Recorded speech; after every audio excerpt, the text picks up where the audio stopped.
Welcome to my channel. Dear friends, चलिए आज हम लोग यहाँ पर बात करेंगे टैक्स की स्लैब रेट की, जो कि असेसमेंट ईयर 21-22 के लिए रहने वाली है।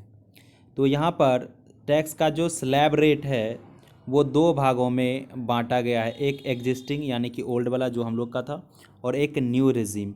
इन दो भागों में बांटा गया है। तो इन दोनों में जो है इस बार के लिए ऐसा है कि मतलब आप इन दोनों में से कोई एक को चूज कर सकते हैं अपने प्रॉफिट के अकॉर्डिंग, जिसमें आपको फ़ायदा दिख रहा है उस हिसाब से टैक्स का स्लैब रेट आप चुन सकते हैं। तो इस दोनों में क्या कंक्लूजन होंगे उन पे मैं बाद में आता हूँ। सबसे पहले बात कर लेते हैं कि स्लैब रेट इस बार क्या रहने वाला है ओल्ड रेजिम वाले के लिए, फिर न्यू के बारे में, फिर कंक्लूजन पर आएंगे। अब ओल्ड वाला जो एग्जिस्टिंग है उसमें क्या है कि जो 2.5 लाख तक है, जो कहाँ तक है 2.5 लाख तक है, वो क्या है नील है। और 2.5 लाख से 5 लाख तक, 2.5 लाख से 5 लाख तक क्या है 5%। अब 5% टैक्स रेट है। और अब यहाँ पर देख लेते हैं जो 5 लाख के नीचे जिनकी इनकम होंगी, यानी कि 5 लाख तक बोल सकते हैं, तो उनको अंडर सेक्शन 87 की ए के अंदर रिबेट मिल जाएगा। अब वो रिबेट कितना मिलेगा कि 12,500 रुपये तक, या जो उनके टैक्स के इनकम हो रहे होंगे, यानी कि टैक्स के रुपीज़ अमाउंट जो हो रहे होंगे उसमें, और 12,500 में जो कम होंगे वो उसको रिबेट मिल जाएगा। देखिए इसीलिए क्या है यहाँ 5 लाख तक नील दिखा रहा। नील दिखाने का कारण यही है कि उसे 12,500 रुपये तक क्या होता है रिबेट मिल जाता है।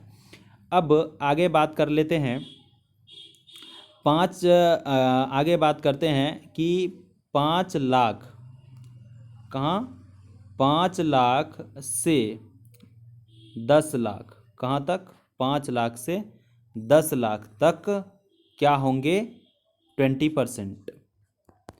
और 10 लाख से जैसे ही प्लस हो जाएंगे, 10 लाख से क्या हो जाएंगे प्लस, तो उसके कितने लगने लग जाएंगे 30%।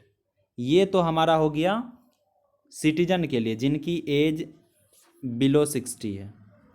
अब 60 to 80 के बीच की बात कर लेते हैं। किसके बीच, 60 to 80 के बीच वाला का बात कर लेते हैं। तो जिसमें कि 3 लाख तक क्या था नील था।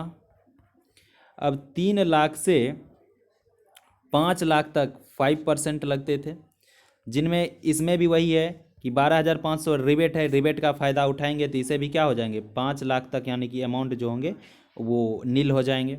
अब बात करते हैं 5 से 10 वही 20%, और 10 से एबव वही 30%। ठीक है।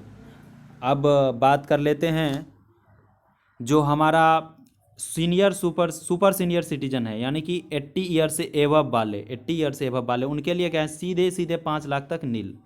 यानी कि एक तरह से आप ये समझ सकते हैं कि सभी में 5 लाख तक इस बार क्या हो गया अब नील हो गया है।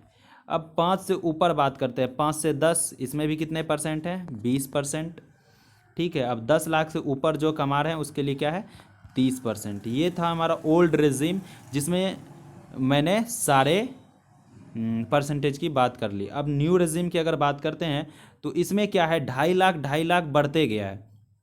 देखिए 2.5 लाख अगर तक क्या है नील है। अब 2.5 से अगर हम 5 लाख तक कमाते हैं उस पर 5% यानी कि हम लोग को टैक्स लगेगा। लेकिन इसमें भी क्या है कि 2.5 से अगर 5 लाख तक हम लोग कमा रहे हैं उसमें भी क्या है 12,500 तक आपको यहाँ भी रिबेट मिल जाएगा। न्यू वाला रेजिम में भी 12,500 रिबेट मिल जाएगा।